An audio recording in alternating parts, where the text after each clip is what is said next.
Buenos días, mis queridísimos ciberescuchas y cibernautas. Estamos aquí en el Museo de la Cancillería. Bueno, vamos a hacer algunas tomas de lo que es la exposición de los tratados. Me parece que está temblando.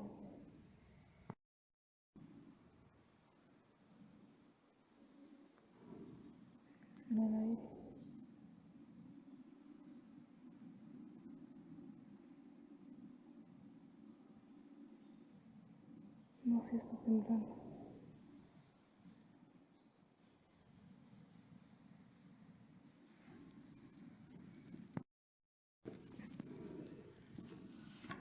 Y bueno, pues estamos aquí.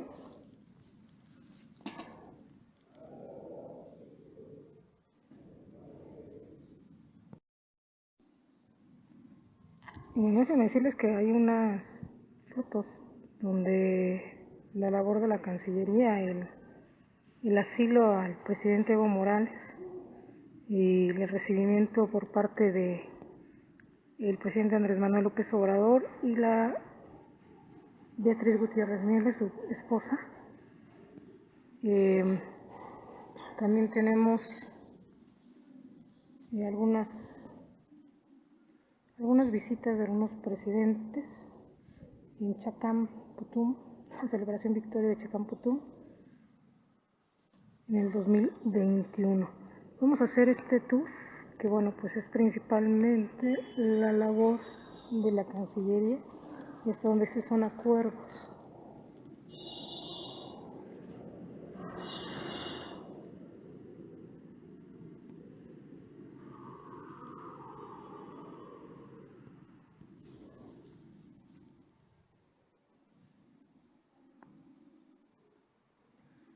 Bueno, menonitas mexicanos en la Embajada de México, La Paz, Bolivia, desde los años 60, facilitó la inmigración de menonitas mexicanos para promover la explotación agrícola.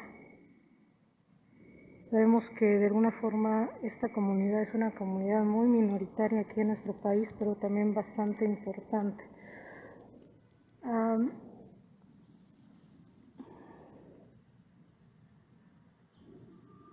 Tenemos la concesión de la Gran Cruz de Orden del Cóndor de los Andes, Bolivia, al presidente Miguel Alemán, también acompañado por el canciller Jaime Torres Bodet, el doctor Bilbao la Vieja en 1948. Esto vemos que son algunas fotos antiguas.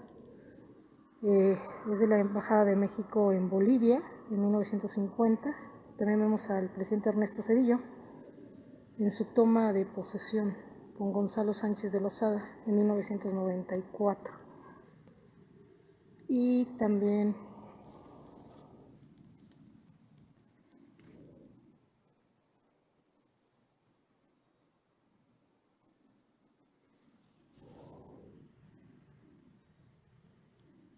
tenemos Delegación Mexicana en La Paz, el delegado especial Félix Díaz en 1918, estamos viendo pues ya desde hace un centenario. También el presidente de Bolivia, Enrique Peñaranda del Castillo. En 1943 el presidente recibe Manuel Ávila Camacho en Estados Unidos, de este lado.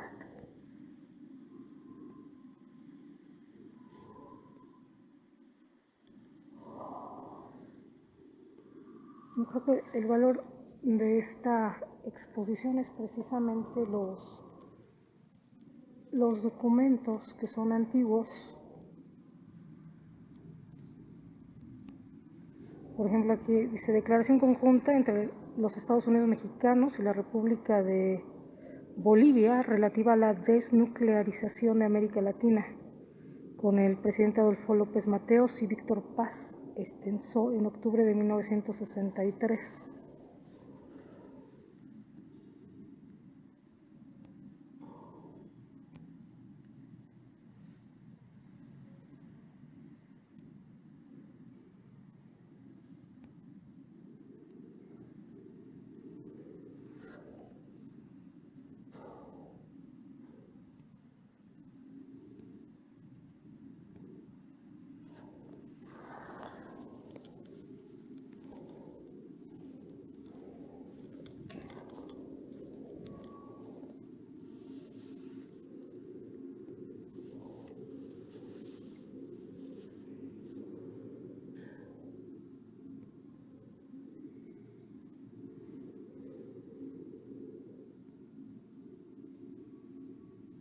Bueno, esta exposición está precisamente aquí ubicada. Este se llama el patio de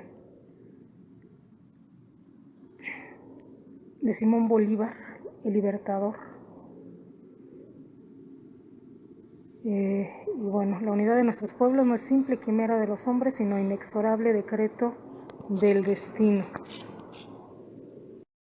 En el patio Simón Bolívar está ubicado esta exposición, que es muy corta, bueno, es muy breve, pero bastante como enriquecedora. Recuerden que tenemos hasta el día viernes 21 de enero para que termine esta exposición. Todavía tienen unos días para venir a verla. Realmente es muy sencilla, pero bastante ilustrativa, sobre todo por los documentos que son un tanto históricos.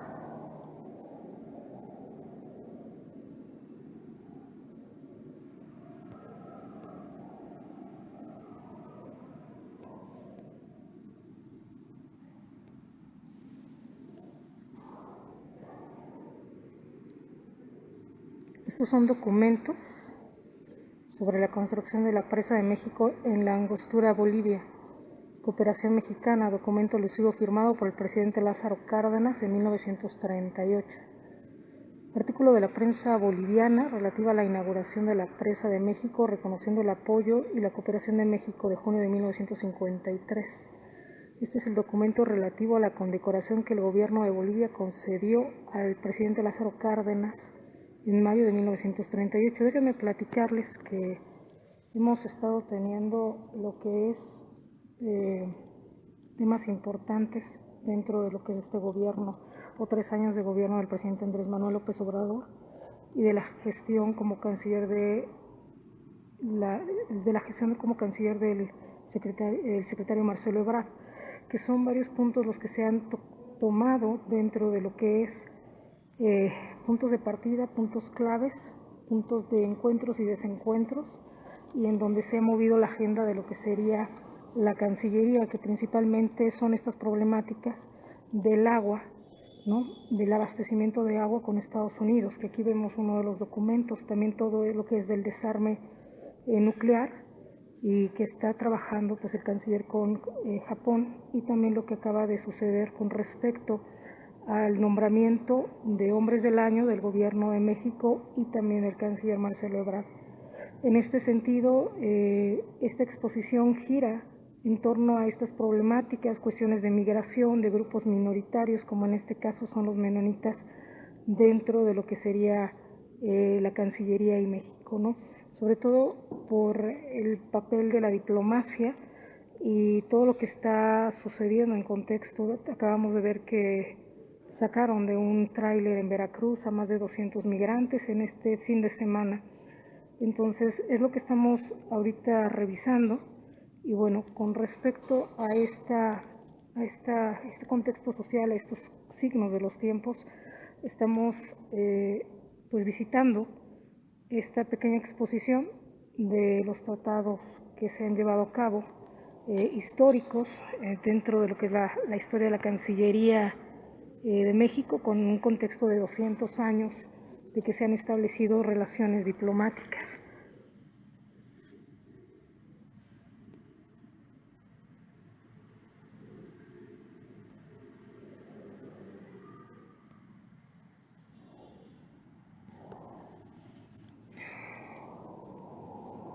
Por ejemplo, aquí es una carta del presidente Porfirio Díaz, enviada al presidente Heliodoro Villazón tras asumir el cargo del presidente de la República de Bolivia.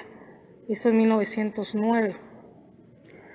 Esta carta del presidente de Bolivia, Bautista Saavedra, al presidente Álvaro Obregón, felicitándolo también por su elección, abril de 1922. También otro aspecto que se estuvo gestando era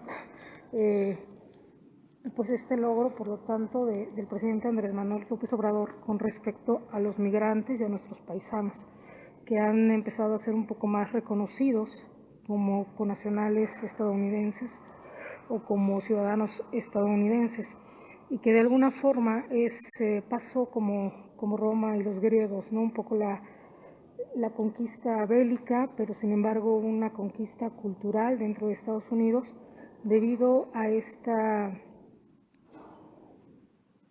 situación de migración. Y también, bueno, con respecto a nosotros, esta situación también que es tanto preocupante, pero que también puede ser enriquecedora con respecto a la migración principalmente de ciudadanos haitianos. Y no nada más de personas haitianas, sino de Afganistán, que realmente ahorita en este contexto estamos viendo la migración dentro de lo que sería un exilio por guerras. El día de hoy también empezó a haber bombardeos, ha habido algunas situaciones de ataques dentro de lo que sería con drones en estos lugares, en Arabia Saudí. Así es que bueno, pues con respecto a estos contextos estamos aquí. Esta es una carta del presidente Benito Juárez a su homólogo de Bolivia agradeciendo sus buenos deseos, esto en octubre de 1867. La carta del presidente Porfirio Díaz al presidente Aniceto Arce por haber asumido el cargo del presidente de Bolivia agosto de 1988. Y bueno, pues estamos aquí, les comento. Bueno, para los que no conocíamos la letra de Benito Juárez, que es algo de lo que también se ha estudiado mucho, que era una persona indígena de alguna forma, pero lo que es la caligrafía script, que es un poco difícil para algunos hacer, que ahorita ya no se usa, está en desuso. De hecho tenía muy bonita letra, ¿no? Viendo lo que sería lo que es grafología, que de alguna forma estaremos en su momento hablando de esto. Es un hombre de mucha visión, ¿no? Sobre todo este tipo de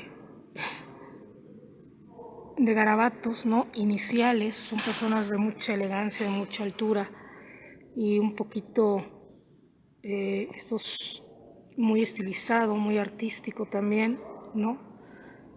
También por ahí un poquito la agresividad, pero la armonía, ¿no? Que es un poco casi hacer las claves de sol que por aquí vienen, un poquito los garabatos. Estaremos analizando un poquito ya en el programa algunas cosas sobre este asunto, que es un poco lo que vemos.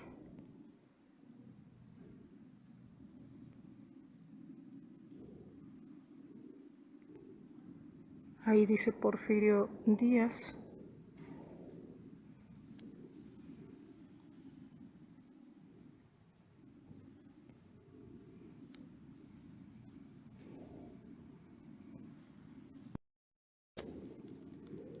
Y bueno, pues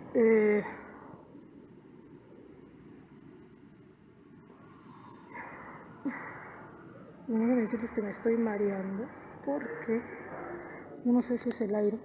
Me está dando vueltas esto. Bueno, aquí tenemos la carta credencial del vicepresidente en función. Creo que está temblando.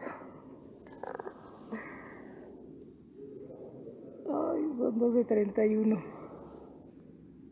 Sí está temblando.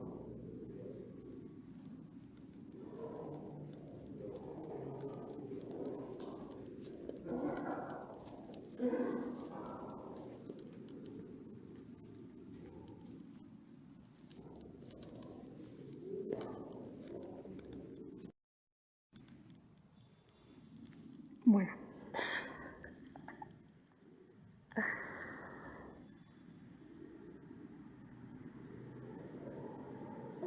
no sé si no creo que nada más sea el aire porque también me mareé, así es que a las 12:31 más o menos ya estaremos regresando y ya les estaré informando si tembló o no tembló, pero bueno,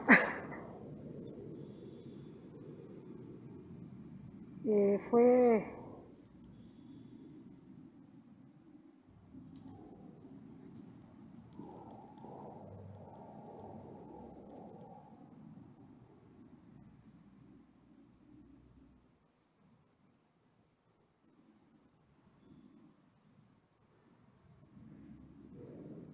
no fue trepidatorio, fue oscilatorio, afortunadamente creo, así es que ahorita vemos. Tenemos aquí la carta credencial del vicepresidente en función del Supremo Poder Ejecutivo de México, Anastasio Bustamante, dirigida al presidente de Bolivia, Andrés de Santa Cruz, acreditando al señor Juan de Dios Castañeda como ministro plenipotenciario. Bueno, está trono. Afortunadamente estamos en planta baja.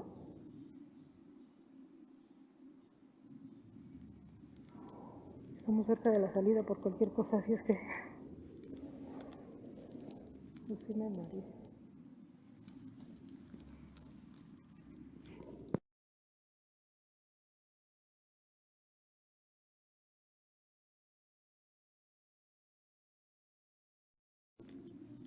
Bueno, aquí tenemos una carta del presidente de Bolivia, Mariano Melgarejo, dirigida al presidente Benito Juárez, también felicitándolo por la restauración de la independencia en julio de 1867. Así es que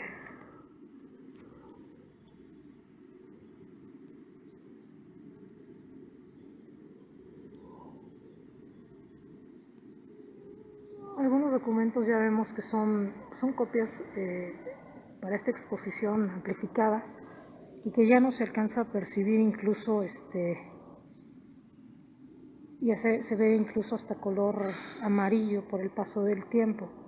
Así es que para aquellos que estudian, ¿no?, que son los estudiosos, también esto cuenta al hacer este análisis de los documentos. El tema estuvo como muy largo.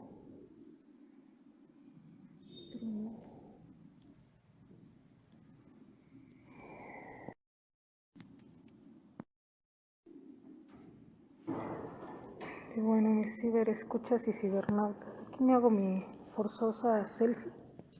Es que hacemos nuestro paneo, ¿no?, para que vean que estoy aquí. Así es que ahorita vamos para allá.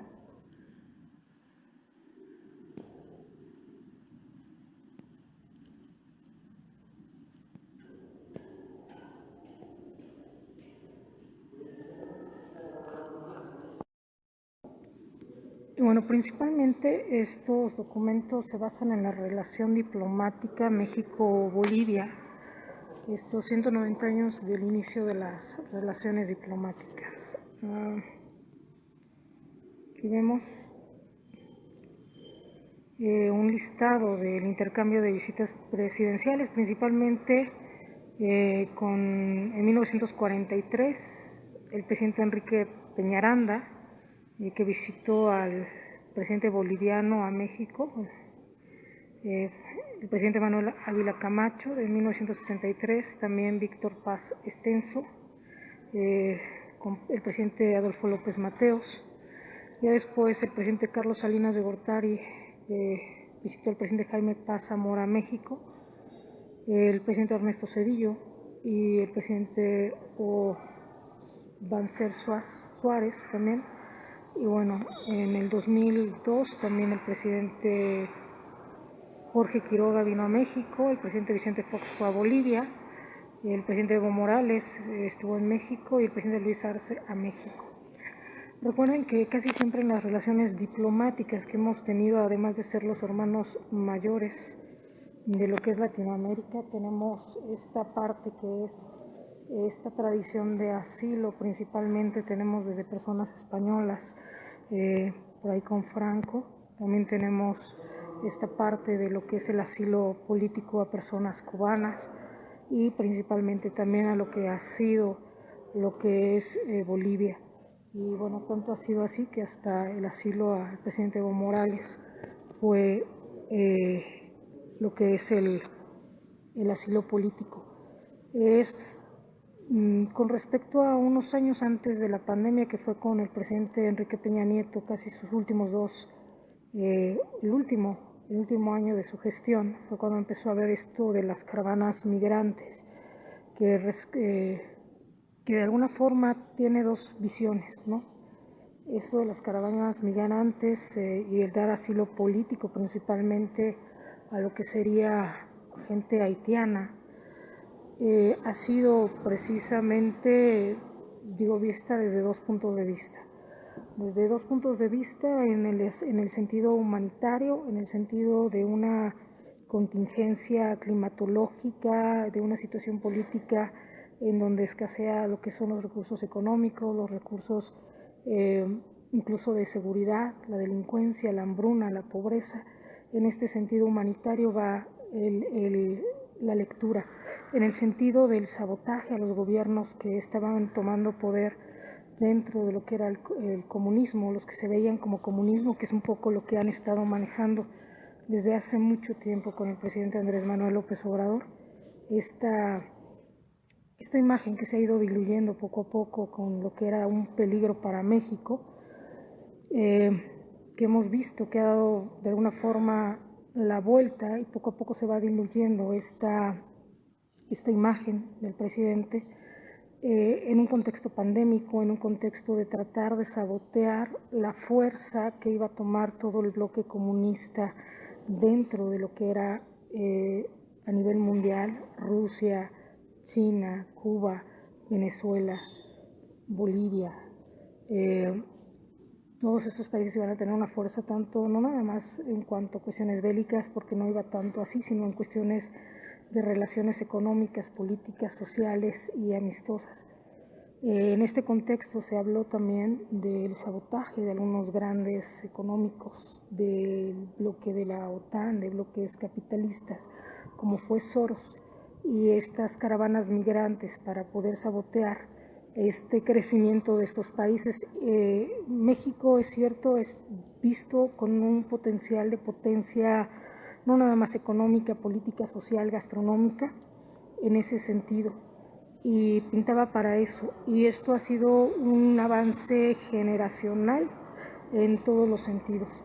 Así es que con México ha sido esto, y de hecho lo que es la estrategia del presidente Andrés Manuel López Obrador y de gente como el canciller Marcelo Ebrard, que es lo que vemos, y de su gabinete, aunque quien está dando la cara es el subsecretario López-Gatell, pero quien es la experiencia dentro de lo que es el nivel médico, como Alcocer, el secretario Alcocer, ellos están llevando gente de mucho tiempo, gente antigua, de muchos estudios, de mucha experiencia, quienes están llevando a buen fin, a buen puerto esta pandemia, en un contexto donde pudiera ser de alguna forma muy caótico, con algunos otros políticos que pudieran ser muy jóvenes, como han estado comentándolo incluso en sus mañaneras, ¿no? Cuadri, Ricardo Anaya, muy a lo mejor temperamentales, muy viscerales, gente a lo mejor que muy impulsiva, en donde no pudieran llevar a buen término y con calma y con experiencia, que eso es lo que ha dado estabilidad económica al país, sobre todo en estos niveles. No estamos hablando de esto, de estas caravanas migrantes que se leen con los dos espejos, ¿no? con las dos aristas, y bueno, que vamos a estar revisando, aparte de un contexto de una pandemia, de algunas cuestiones ya más políticas que estaremos hablando. Así es que bueno, pues casi estamos ya llegando al final de esta exposición, en donde son 190 años del inicio de las relaciones diplomáticas, que yo los invito, que a lo mejor algunos van a decir son documentos, pero bueno, hablando ya en este contexto, ¿no? Que esta exposición estuvo desde el 29 de noviembre de 2021 hasta, bueno, el 7 de enero de 2022, se extendió hasta el 21, ¿no? Y bueno, ya estamos en las últimas fotografías. Hay otra parte que también es esculturas, que vamos a ir para allá ahorita en unos momentos.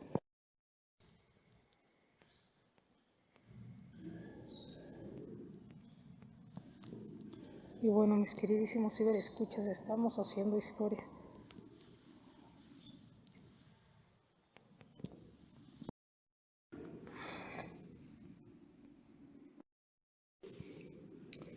Y bueno, pues ya es bien conocido lo último que se ha llevado a cabo con respecto a la visita del presidente Luis Arce en marzo del 2021 y bueno, pues que fue recibido allá en Chacamputún, dice, la celebración en Victoria. Y bueno, pues con respecto a esto, bueno, también estuvieron presentes en el CELAC, que es de las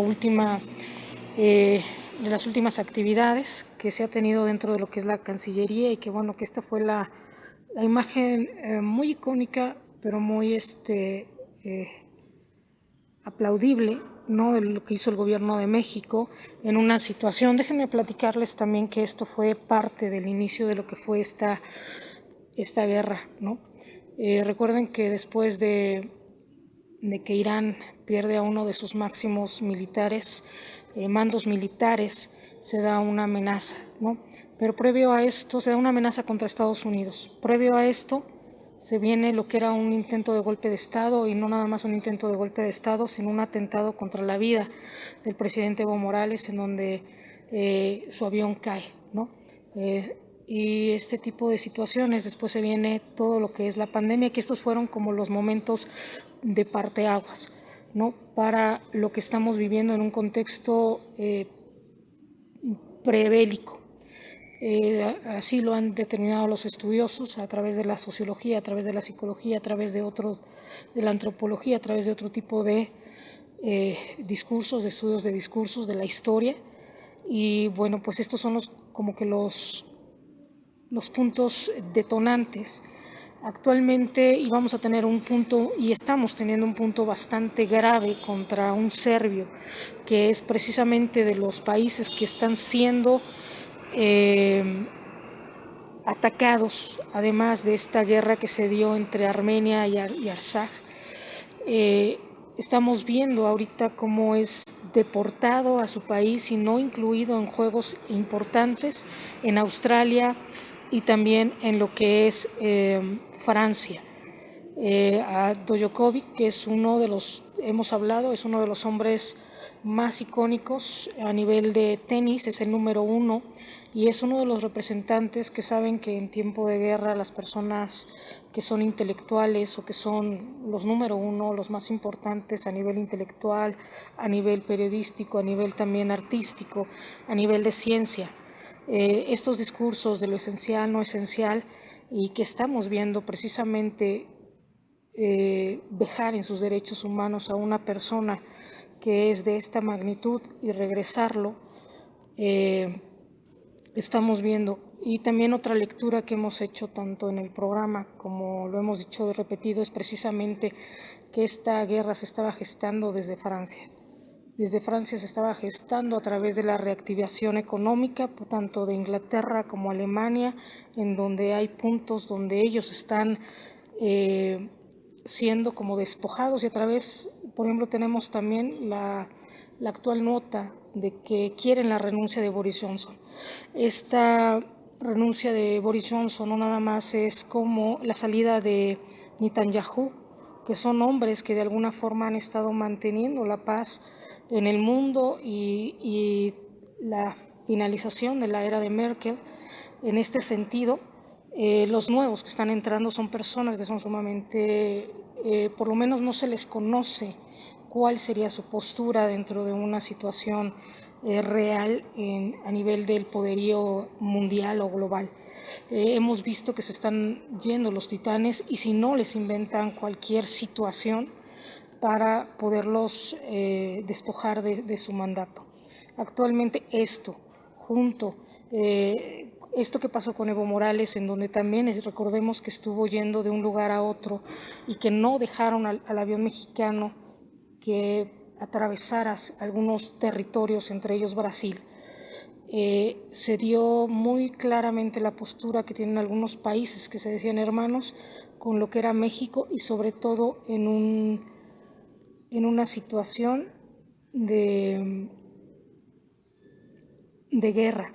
Y actualmente, bueno, pues estamos sabiendo las hipótesis de Vladimir Putin, en donde de alguna forma Vladimir Putin les comenta a Estados Unidos que qué le parecería que mandara sus fuerzas en la frontera en Tamaulipas, en la frontera norte de México.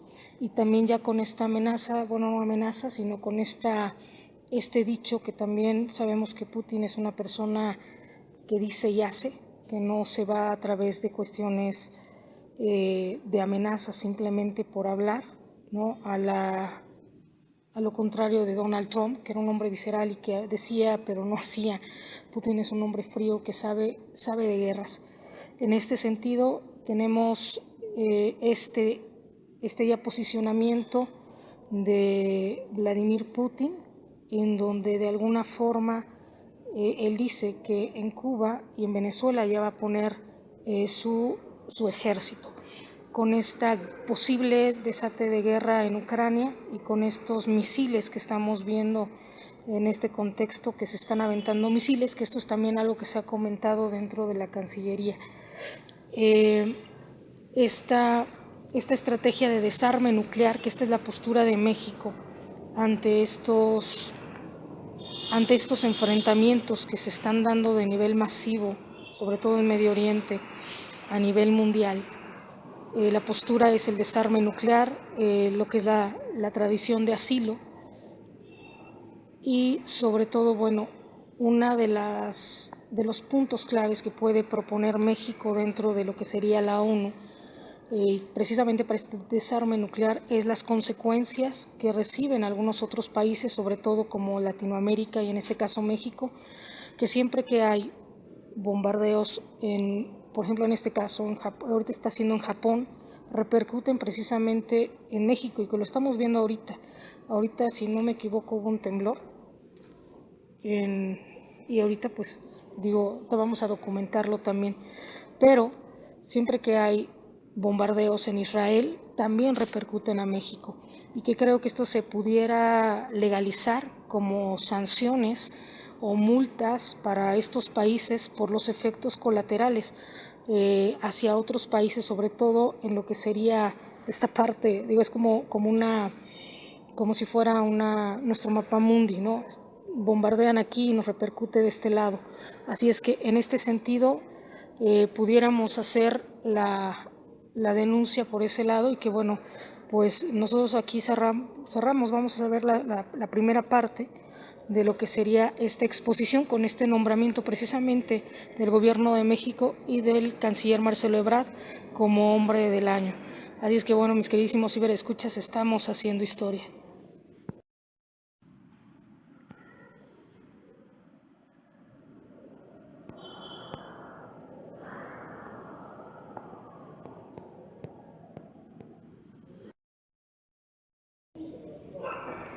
Y bueno, pues ya estamos aquí en lo que sería la segunda parte, la otra explanada de la Cancillería. Y bueno, esto es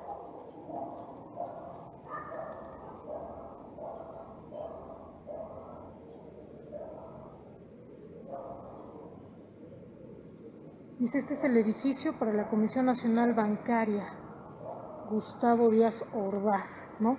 Así es que aquí vemos, es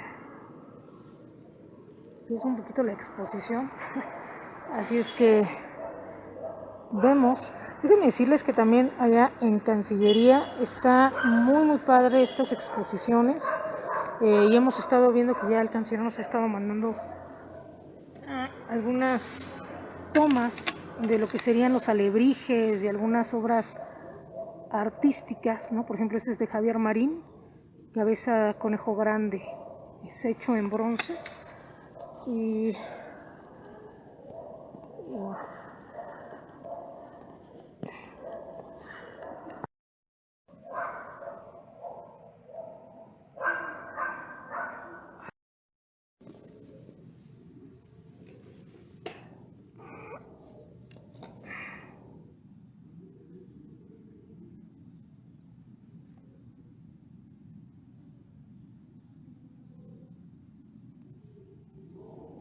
bueno, esta también es una escultura de Vicente Rojo.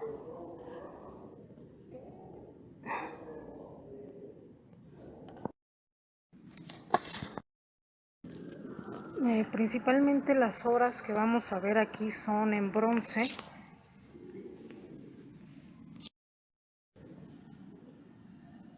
Principalmente las obras que vemos aquí son en bronce, así es que vamos a hacer este paneo.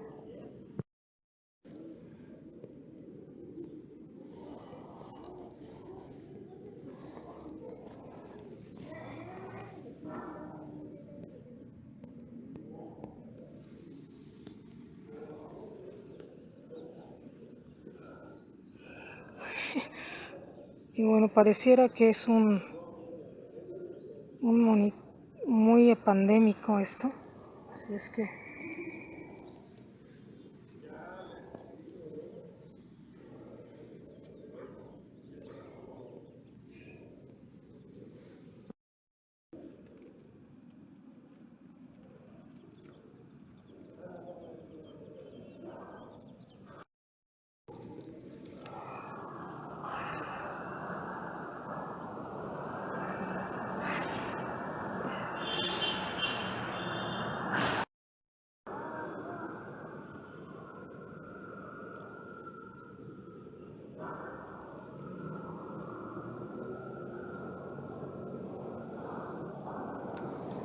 y bueno, ya son muy pocas las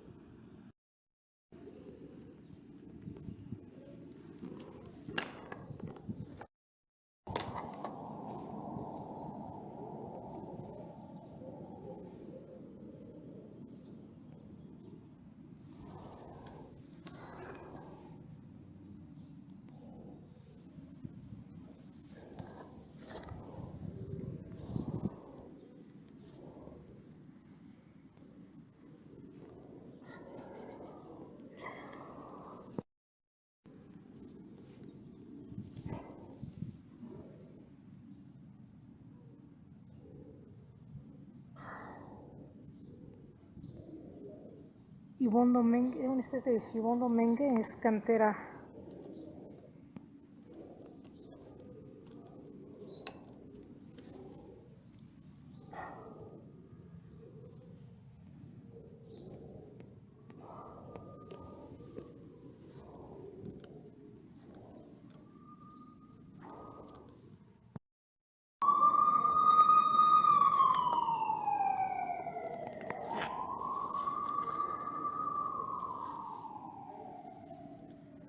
Y bueno, pues esta es otra.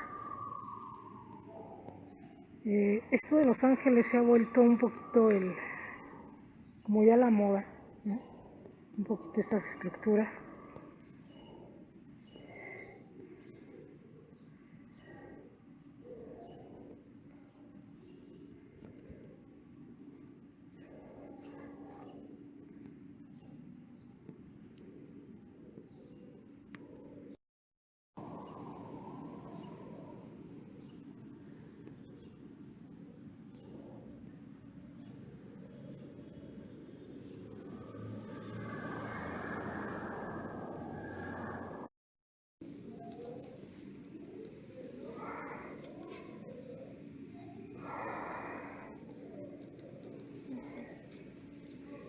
Y bueno, esto es perla. Esto es material de mármol. Y y vemos.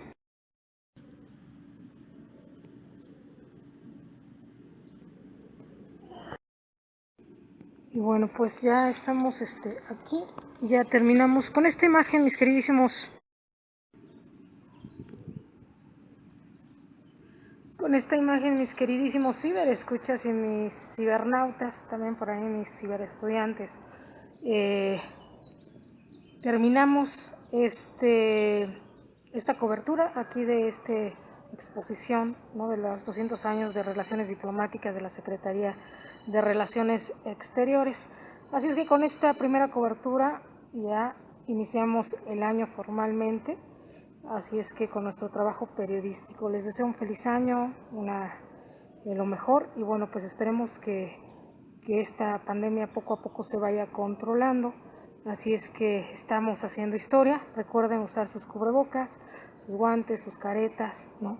El gel antibacterial y bueno, pues protéjanse mucho y vacúnense por ahí. Así es que yo hago este comentario también, hay que vacunarse, nada más que también doy apoyo también a los antivacunas porque creo que hay personas que por cuestiones o prescripciones médicas no pueden acceder a la vacuna o no pueden vacunarse o no quieren vacunarse y eso no se debe de forzar porque en este tiempo pandémico, en este tiempo prebélico, cualquier pretexto es bueno para poder coaccionar y al rato si uno no está vacunado no va a acceder a empleos, no va a acceder a transportes, no va a acceder a diversión, no va a acceder absolutamente a nada, incluso a alimentación, ¿no? Y ese era el fin de esta vacunación, más que la salud, como les hemos estado diciendo. Ahorita actualmente hay personas que se han vacunado y están teniendo COVID, hay personas que no se han vacunado y no han tenido COVID, entonces estamos en un periodo de prueba de las vacunas, que esto no obligaría. Ustedes pueden hacer el análisis de todas las vacunas, tuberculosis, varicela, y con una vez que nos vacunen, eso era suficiente para tener anticuerpos. Pero no, ahorita esto es una guerra bacteriológica, aunque no lo quieran decir. Y bueno, pues esta es la postura que tenemos aquí en el programa. Esta es mi postura a nivel personal, ¿no? Aunque estamos aquí en la Cancillería, para que no haya alguna confusión. Y bueno, y sobre todo es el trato indigno, arbitrario que se les está dando, como lo he comentado ahora que estamos cubriendo esta exposición, indigno a Novak Djokovic, que es la punta del iceberg, porque esa es una persona famosa, es una persona mediática, pero qué trato indigno les están dando a otros. Ahorita en China están haciendo como campos de concentración donde las personas que están adquiriendo un COVID están siendo puestas en campos aislados, ¿no? Hemos sabido históricamente que en algunos otros lados, con algunas otras pandemias, a la gente que estaba infectada las quemaban incluso hasta vivas. Esto es histórico y esto no lo podemos permitir. Si algo tenemos que aprender de la historia es precisamente esto, es que no podemos permitir que en base al pretexto de una enfermedad se agredan derechos humanos. Si algo se ha avanzado a nivel de medicina a través del mindfulness, de la tanatología, es precisamente darle la calidad de vida a una persona en fase terminal. Así es que esto no se nos tiene que olvidar. Si algo surgió de la Segunda Guerra Mundial fue precisamente esto. Los campos de concentración nos llevaron a una nueva psicología, a una psicología humanística, a que el humanismo reinara un poco más en el mundo y esto se nos está olvidando. Surgieron grandes pensadores, grandes filósofos, grandes psicólogos ante una respuesta de una psicología, de una medicina que estaba hecha a base de el conductismo, ¿no? Estímulo-respuesta, a base de lo que era al servicio de lo bélico y de matar personas, de los genocidios. Esta otra parte de los humanistas, Fromm, Maslow y todos ellos surgieron como respuesta a esta masacre que se dio en la Segunda Guerra Mundial. Así es que no hay que olvidarlo, mis queridísimos ciberescuchas y cibernautas, estamos haciendo historia. Les doy un beso y un abrazo desde aquí, desde el Museo de la Cancillería. Nos vemos el día de mañana. Estamos transmitiendo desde el centro de la Ciudad de México. 1:09 p.m. Que Dios los bendiga por allá.